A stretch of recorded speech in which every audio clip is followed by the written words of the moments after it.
everyone. Welcome to Equipat. Aji, মই ৰিমঝিমে লৈ আহিছো আপোনালোকৰ ওচৰলৈ Railway Recruitment Board or exam pattern, syllabus pattern and everything in simplistic way. All right. So, basically আপোনালোকে recently ADR এটা পৰ্যায় দি উঠিছে আকৌ আপোনালোকৰ দুটা exam আছে হয় নাই so এই যে এক্সামৰ শেষৰ সময়ছোৱা আৰু নিযুক্তিকৰণৰ সময়লৈকে আপোনালোকে কি কৰিম বুলি ভাবিছে আৰু মই যিখিনি জানিবলৈ গম পাইছো বহুতৰে এক্সাম ভাল হৈছে সো আশা কৰো আপোনালোকৰ যাতে ৰিক্ৰুটমেন্ট হৈ যায় যদি আপোনালোকে এটা সেন্ট্ৰেল গভৰ্ণমেন্টৰ জব বিচাৰিছে আপোনালোকৰ কাৰণে এটা অমূল্য সুযোগ এটা সোণালী সুযোগ এটা আহিছে এতিয়া সো এই বিষয়ে আমি ডিসকাস কৰিম সো ভাৰতীয় যেটো আমাৰ ৰেলৱে ভাৰতীয় ৰেলৱেৰ বিষয়েনো কি কম 1853 ফাৰ্স্ট স্টাৰ্ট হৈছিলে ফাৰ্স্ট ৰেল কোড চলিছিলে ফ্ৰম মুম্বাই টু থানে আজি ভাৰতীয় ৰেলৱে পৰিবহন ব্যৱস্থাত ফোৰ্থ লাৰ্জেষ্ট হিচাপে পৰিগণিত হৈছে ডেইলি লাখ লাখ মানুহ নিজৰ গন্তব্যস্থললৈ অনা নিয়া কৰি বিভিন্ন মালবাহী বস্তু সৰবৰাহ কৰি ভাৰতীয় ৰেলৱে আমাৰ অৰ্থনৈতিক ক্ষেত্ৰত এটা গুৰুত্বপূৰ্ণ ভূমিকা পালন কৰি আহিছে আৰু এই ৰেলৱে আমাৰ যুৱ প্ৰজন্মক বা নৱ প্ৰজন্মক এটা সোণালী সুযোগ দিছে সো তেওঁলোকে ৰিক্ৰুটমেন্ট ষ্টাৰ্ট কৰিছে আৰু আপোনালোকে যদি নিজকে সুদক্ষ কৰ্মী হিচাপে তেওঁলোকৰ লগত এছ'চিয়েট হ'ব বিচাৰিছে আৰু আমাৰ ভাৰতৰ বিকাশত কন্ট্ৰিবিউট কৰিব বিচাৰিছে এইটো আপোনালোকৰ কাৰণে সোণালী সুযোগ হয় সো ৰেলৱে ৰিক্ৰুটমেন্টৰ বিষয়ে আমি কথা পাতিম তাৰ সিলেবাস কি এজ কি আমি এপ্লাই কৰিব পাৰো নে নোৱাৰো সো এই বিষয়ে লেটস ষ্টাৰ্ট দিস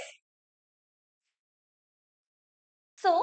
এইটো আমি দেখিবলৈ পাইছো government of India ministry of ৰেলৱেজে যেটো ৰেলৱে ৰিক্ৰুটমেন্ট বৰ্ডছৰ এড এটা দিছে সো ভ্যাকেন্সি চাওক আপোনালোকে 11558 আৰু কাৰ কাৰণে undergraduate and graduate post so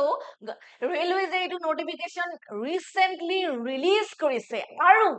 আপোনালোকে নিবিচাৰে জানো আপোনালোকে যাতে এটা সেন্ট্ৰেল গভৰ্ণমেন্টৰ জব পায় বহুত ফ্যাসিলিটিজ পায় আৰু নিজকে ৰেলৱেজৰ সৈতে এছ'চিয়েট কৰি ভাৰতৰ বিকাশত আপোনালোকেও কন্ট্ৰিবিউট কৰে হয়নে সো তাৰ কাৰণে এইটো এটা অমূল্য সুযোগ হয় okay so NTPC means non-technical popular categories আৰু post আছে কাৰ কাৰণে graduates আৰু undergraduates কাৰণে so dates খিনি চাও so opening of online registration of application 14th then 14th September 24 then closing কেতিয়া 13th October যদি আপোনালোকে এপ্লাই কৰা নাই মই কও আপোনালোকে আজিয়ে এপ্লাই কৰি দিয়ক ভালকৈ চাই লওক এপ্লিকেশন প্ৰসেসটো then এটা strategic approach with right guidance লৈ পেলাই preparation start কৰি দিয়ক so এনেকুৱা এটা সোণালী সুযোগ আপোনালোকে নেহেৰুৱাব then let's see এইটো এটা কথা বহুতে এইটো কোৱেশ্চন লৈ আহি থাকে যে মই অসমীয়া মিডিয়ামত পঢ়া শুনা কৰিছো মই ৰেলৱেজৰ এক্সাম দিব পাৰিম নে নোৱাৰিম মই সেন্ট্ৰেল গভৰ্ণমেন্টৰ জব পাব পাৰো নে নোৱাৰো সো এইটো কথাৰ আনসাৰ মই ভাবিছো যে আগতে মই এইটো কথাৰ আনসাৰই দিম দেন আফটাৰ দ্যাট আমি ডিসকাস কৰিম গুটেই প্যাটাৰ্নটো চাও ইংলিশ টু ডিফল্ট ল্যাঙ্গুৱেজ হয় আৰু তাৰ পিছত তেওঁলোকে এখন লিষ্ট প্ৰদান কৰিছে যিকেটা ৰিজনাল ল্যাঙ্গুৱেজৰ লিষ্ট প্ৰদান কৰিছে যিকেটাত আপোনালোকে এপিয়াৰ হ'ব পাৰিব আৰু এছামিজটো ফাৰ্ষ্টতে আছে মানে কি এইটো আমাৰ অসমীয়া মাধ্যমত পঢ়া শুনা কৰা ক্যান্ডিডেটস বিলাকৰ কাৰণে এটা সোণালী সুযোগ হয় সো হয় নাই সো আমিও এই এক্সামটোত এপিয়াৰ হ'ব পাৰো দেন চাও যেটো আমাৰ আন্ডাৰ গ্ৰেজুৱেট ভ্যাকেন্সি আছে তাৰ আমি এলিজিবিলিটি আৰু এইটো চাম এজ লিমিট চাম সো এজ লিমিট কিমান হ'ব লাগিব should not be less than 18 years of age 18 বছৰতকৈ কম হ'ব নালাগিব and not more than 33 years আৰু 33 years তকৈ বেছি হ'ব নালাগিব as on 1st January 2025 right so undergraduate কাৰণে আমি পাই গলো undergraduate যিখিনি ভ্যাকেন্সি ওলাইছে টোটাল কিমান আছে 3445 আৰু পোষ্ট কেনেকুৱা আছে চাম আমি একাউণ্টছ ক্লাৰ্ক কাম টাইপিষ্ট কমাৰ্চিয়েল কাম টিকেট ক্লাৰ্ক জুনিয়ৰ ক্লাৰ্ক কাম টাইপিষ্ট এণ্ড ট্ৰেইনছ ক্লাৰ্ক চ' চাওক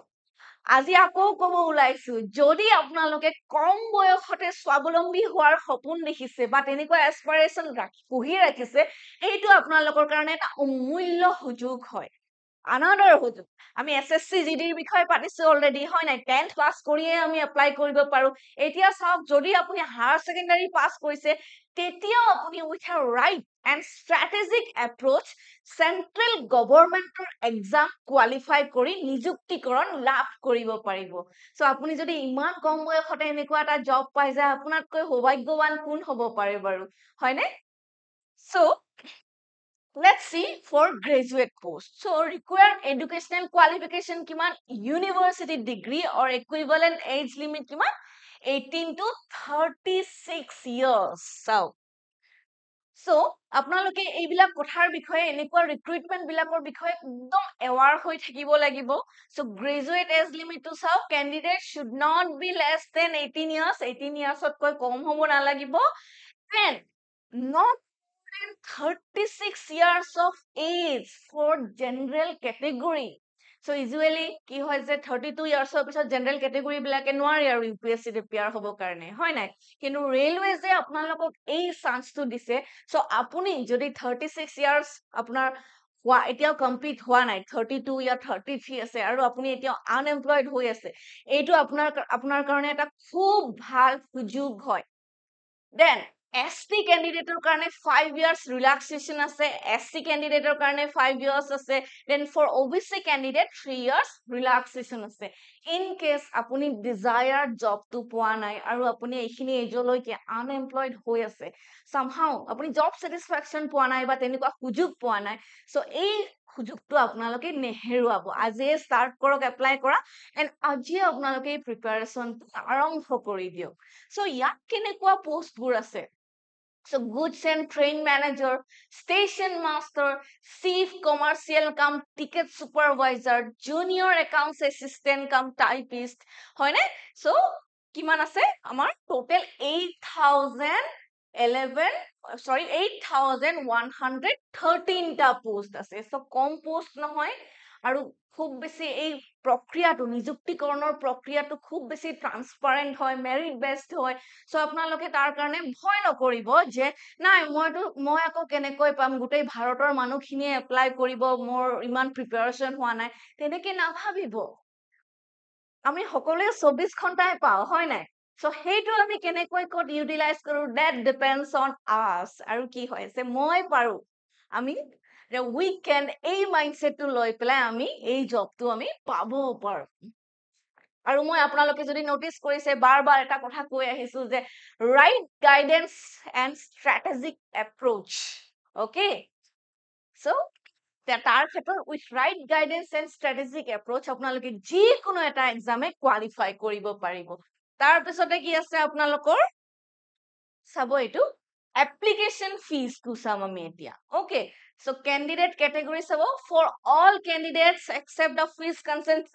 concession categories mentioned below 500 দিব লাগিব আৰু for PWD female transgender ex servicemen then ST SC minority communities ya EWS আপোনালোকৰ কাৰণে হয় 250 rupees okay then eligibility criteria to আমি already পাইছো যে graduate levelৰ হলে যিকোনো এটা কি হয় যিকোনো এখন ইউনিভাৰ্সিটিৰ পৰা এটা ডিগ্ৰী লাগিব আপোনালোকক on graduation and undergraduate পোষ্টৰ কাৰণে আপোনালোকক 12th grade pass হ'ব লাগিব then চাওক selection process টো কেনেকুৱা হয় multiple stages আছে ইয়াতে আকৌ ভয় নাখাব দেই সেই বুলি then first stage to আমাৰ computer based test হ'ব second stage test to আমাৰ computer based হ'ব first stage to qualify কৰিলে আপোনালোকে second test তুলে যাব পাৰিব then skill test এটা হ'ব বা aptitude test after that document verification হ'ব and then medical examination হ'ব এইবিলাক পিছত আহিব আপোনালোকৰ চকুৰ পাৱাৰ পাতি এইবোৰ চেক কৰা হ'ব okay then CBT1 বা computer based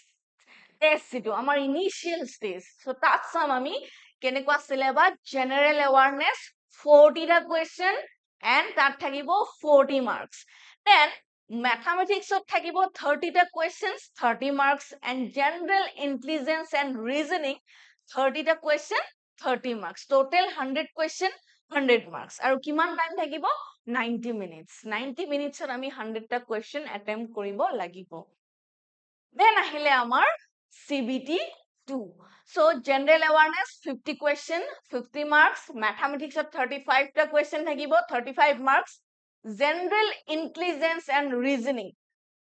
35 question, 35 marks, and total 120 question with 120 marks for 90 minutes.